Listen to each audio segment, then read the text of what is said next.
Cobain. Dapat nagpapatagpong tayo ng Nirvana. Ewan ko sa'yo, bakit? Bakit hindi?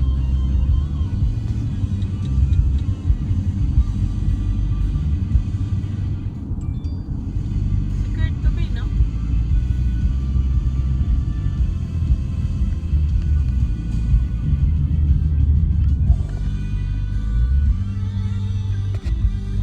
Yun.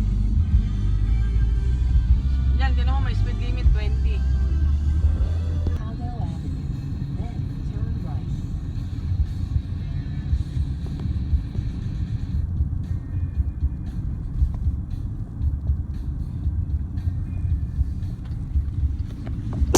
Now turn left.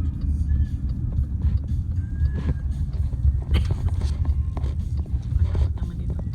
Parang papatayin tayo dito dyan.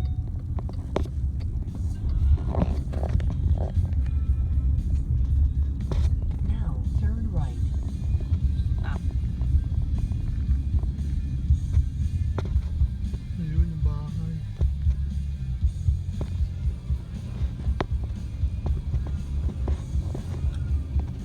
You have reached your destination Ten. on the left.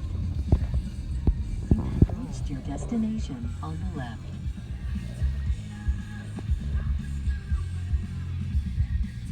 Ayan o, yan. Salta ka na.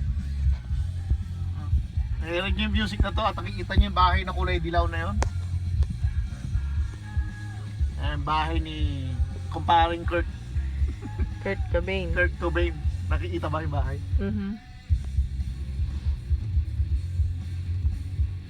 May nakatira na yata dyan eh. I don't know. Last time nakita ko, binibenta pa eh. Ang mahal ng benta eh. 100,000. Kung naman picture, dalawa isa tayo. Pwede ba? Pwede ba? Pwede. Bakit hindi? Landmark yan.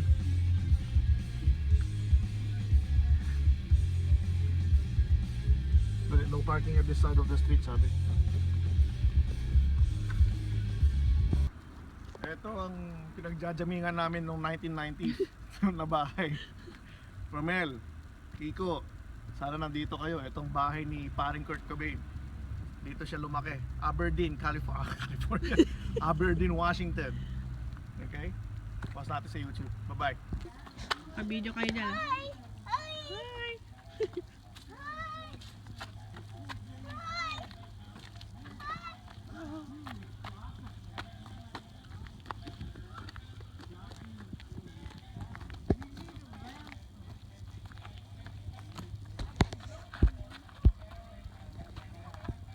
Ay, wala. Kuha ba pati bridge? Naka-ano kayo eh, naka-video eh. Picture mo na? So,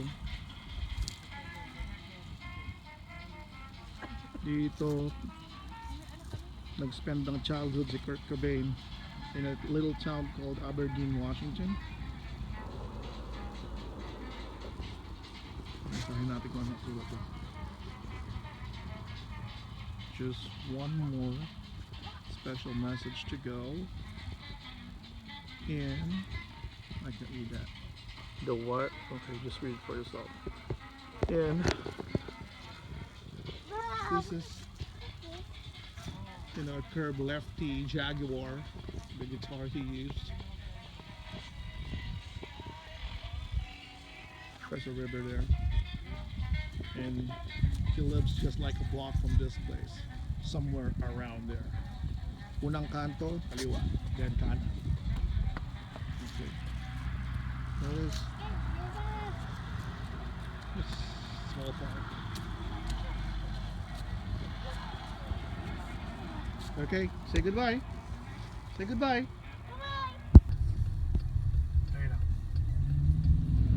Welcome to Aberdeen. Magsalita ka. Welcome to Aberdeen, Cagayan.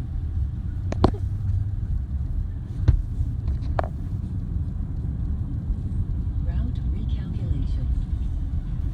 Aberdeen. Take the next left onto South F Street, then turn left. Ang kasulinahan.